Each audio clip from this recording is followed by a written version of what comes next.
प्रकाश भाई साहब, आज जो एक बात अजीत भाई साहब ने उठाई कि पिछले बार ओम बिरला जी ने 146 लोगों को सस्पेंड किया था, वो नजीर बना था, फिर उससे बड़ी नजीर एक और बना था, लोगों को सस्पेंड करके इधर वो कुछ बिल भी पास करा लिए थे।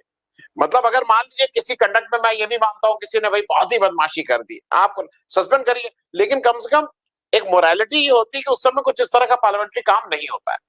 मेरा आपसे एक चीज सिर्फ ये पूछना है प्रकाश भाई साहब, मोदी जी ने आज अपने वक्तव्य में कहा कि भाई सरकार चलाने के लिए बहुमत चाहिए होता है, लेकिन देश चलाने के लिए सहमति। तो पिछले 10 साल में क्या देश नहीं चलाए जा रहे थे? मैं इसलिए आपसे पूछ ले रहा हूं, मोदी जी तो किसी सहमति पे विश्वास नहीं रखते हैं, तो मोदी जी जब ये जानते हैं कि देश चलाने के लिए सहमति चाहिए, आपको क्या उनकी तरफ से एक भी कोई ऐसा कदम, ऐसा अपनी तरफ से प्रयास लगा है कि जिससे वो सहमति बनाने के उसमें हो, या वो अपना ही ढंग से सरकार चलाएंगे? प्रकाश भाई। हेलो, हाँ आवाज आ रही? अच्छा, ऐसा है आनंद भाई, ये अभी फिलहाल के अंदर के जो भी, अभी मैं अजीत भाई साहब को भी सुन रहा था, आपकी भी टीका टिप्पणी सुन रहा था सारी चीजों के ऊपर की। अभी देखिए जिस तरीके से एक अंदर ये पॉलिटिकल माहौल चल रहा है देश के अंदर, अभी हमको ये देखना है कि जो मोदी जी अकेले हमेशा चलने, यानी कहने का मतलब डिक्टेटरशिप के फॉर्म में हमेशा चलने के ही मूड में थे, वो चाहे as a chief minister Gujarat के, या अभी फिर पिछले 10 साल से एज ए प्राइम मिनिस्टर, भले ही मुंह से तो वो कुछ भी बोले कि मैं एक सेवक हूँ, ये मैं एक चौकीदार हूँ, लेकिन अभी तो उनकी रूप जो है पिछले 10 साल के अंदर क्लियर हो गया ये सारी चीजें। अभी जो फिलहाल में जो सरकार बनी है, मजा अब आएगी हमारे देश के अंदर। जिस तरीके से अजीत भाई साहब ने बोला है कि एक दमदार विपक्ष, विदाउट विपक्ष ये कोई संसद या पार्लियामेंट होती नहीं है अभी तक के, तो जो रहा है पिछले 5-10 सालों से, ये तो इन्होंने अपनी मन मर्जी कर लिया, उसके हम जो दुष्परिणाम है भुगत रहे हैं। ये तो ना कोई जेपीसी कभी इतना बार डिमांड हुई, और राफेल का मामला हो या और भी कोई मामले हो, तो इसके अंदर तो कभी इन्होंने जेपीसी जो है ये अभी कभी मानी नहीं है, यानी विपक्ष को टोटली डिफंग जिसको बोलेंगे उस तरीके से करवा दिया। और जिस तरीके से इन्होंने सारे आदमी अपॉइंट किए हैं, फिर वो चाहे राष्ट्रपति हो या चाहे हमारे अध्यक्ष हो लोकसभा के, तो बिरला जी या और भी बाकी, अब ये तो पूरा दिख ही रहा है, ये तो सारे के सारे जो है मोदी जी के इशारे पे चलते हैं। वैसे तो देखे जाए तो आपको कोई पता है कि जिस तरीके से इसका अपना उद्घाटन हुआ था संसद भवन का, उसमें जिस तरीके से यानी सभापति पीछे पीछे घूम रहे इनके, ये कोई भी पद की गरिमा तो इन्होंने रखी नहीं है। राष्ट्रपति के इसके अंदर की भी जो अपॉइंटमेंट्स है वो प्राइम मिनिस्टर ऑफिस फाइनल कर रहा है। अब ऐसे कंडीशन के अंदर जब पिछले 10 साल गुजर गए और ऐसे इसके अंदर मोदी जी रहे, अभी ये जब एकदम किनारे पे 2 बैसाखी के ऊपर चलने वाला जो भी सरकार है, ये सरकार अभी मोदी जी किस तरीके से चला सकेंगे, ये अभी आने वाले दिनों में दिखेगा।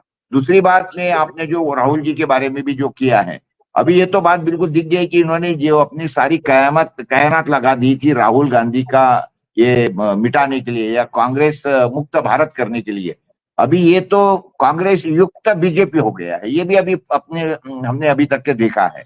तो ऐसे इसके अंदर अभी जो 2 बैसाखियों के ऊपर चलने वाली, या इस तरीके से समझिए कि 2 चक्के 2 इसके है और सामने जो चक्का है वो यानी ऑटो रिक्शा अभी हो गया इनका, 3 चक्कों पे चलने वाली सरकार। अभी तक के जो डबल इंजन की सरकार बोलते थे, लेकिन अभी तो असली सही तरीके से अभी ये 3 चक्कों पर चलने वाली सरकार है। हालांकि चलाने के लिए तो ऑटो रिक्शा बड़ा कन्वीनियंट होता है, कहीं भी घुस जाता है, कुछ भी करता है, तो लेकिन मूल रूप से व्यवहार के अंदर उसको कोई पसंद नहीं करता है ये 3 चक्के की जो है ना सरकार। तो ये अभी आने वाले दिनों में देखिए अभी हुआ ही क्या है, अभी तो आगे आगे देखिए क्या होता है, क्योंकि राहुल गांधी और जिस तरीके से खड़गे जी वगैरह इनका जिस तरीके से मेल मिलाप है, इन सब लोगों का बहुत अच्छा कोऑर्डिनेशन है। और आपने देख लिया कि जिसकी शख्सियत मिटाने के लिए इन्होंने कोशिश किया, फिर वो चाहे शरद पवार हो या फिर राहुल गांधी हो, ये मिटाने के बजाय ये तो बड़े ताकत से उभरे। शरद पवार ने तो 80% का स्कोर करवा लिया एक तरीके से, और जो बीजेपी 41 सीटों पे थी हमारे महाराष्ट्र के अंदर, वो अभी कितने सीटों में समेट गए हैं आप देख लीजिए। सिर्फ 9 सीटें मिल गई या 17 सीटें पूरे अगर इसके बोलेंगे एनडीए की। लेकिन बीजेपी खुद जो 23 सीटें चुन के आई थी, उनकी तो अभी तो 9 सीटें आई, जो कि मैंने ऑलरेडी इसके बारे में बयान किया था कि महाराष्ट्र में ज्यादा से विदर्भ से ज्यादा 1 या 2 सीट आएंगी। नितिन गडकरी और अकोला की सीट पकड़ के वही हुआ। और महाराष्ट्र से कुल मिला के मैंने बोला था कि ये डबल आंकड़ा क्रॉस नहीं करेंगे, तो 9 पे सिमट गए।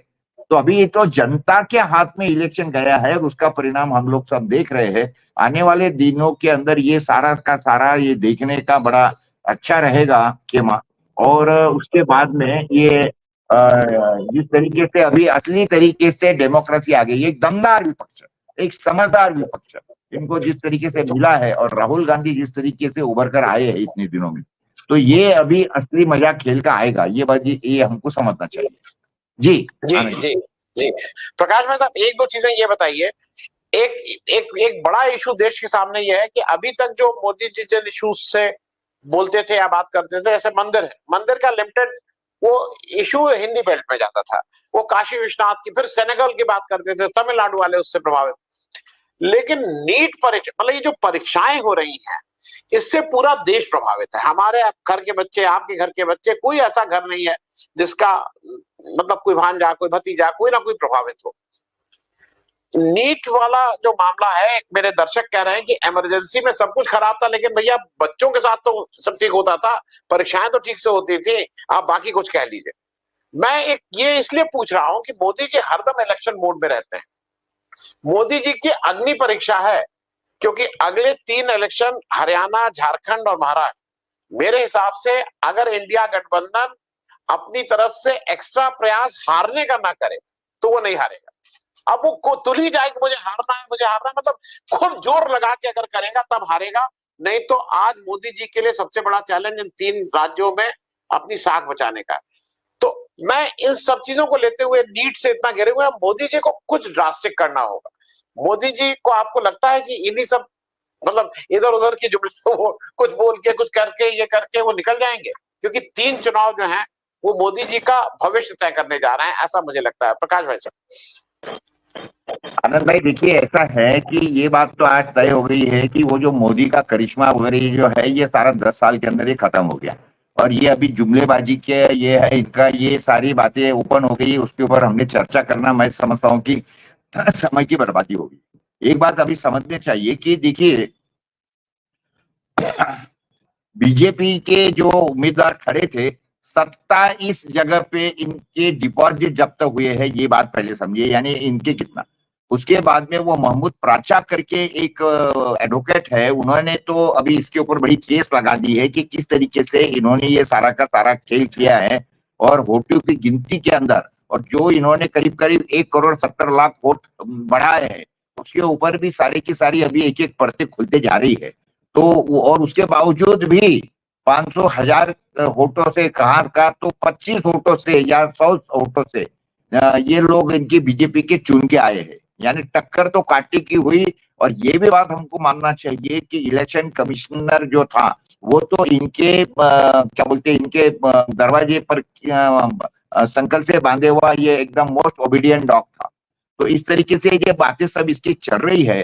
तो ये बात तो अभी तय हो गई है कि जनता का मूड बदल गया है। मैंने इसके पहले जैसा बोला था कि ये इलेक्शन जो है जनता ने हाथ लिया था। मैंने तो ये देखा, जो महाराष्ट्र में जब ये सारे हो रहा था, तो मैंने तो कई सभाएं कवर किया खुद होके, कई जगह पे मुझे व्यक्तिगत बुलाया गया था मंच को संबोधित करने के लिए। तो मैं शरद पवार जी के एक बार मंच में गया था, उद्धव ठाकरे के मंच में भी गया था, उसके बाद मैं राहुल गांधी के मंच पे भी गया था। उस समय पे मैंने जो देखा लोगों का जुनून और उसके बाद में उत्साह, तो ये तो सारा का सारा क्लियर है। और ये भी बातें हो गई है कि जहां जहां मोदी जी की सभाएं महाराष्ट्र में हुई है, 2 सीटों के ऊपर सिर्फ लोग चुन के आए हैं, बाकी सारे जगह के ऊपर लोग हार गए हैं।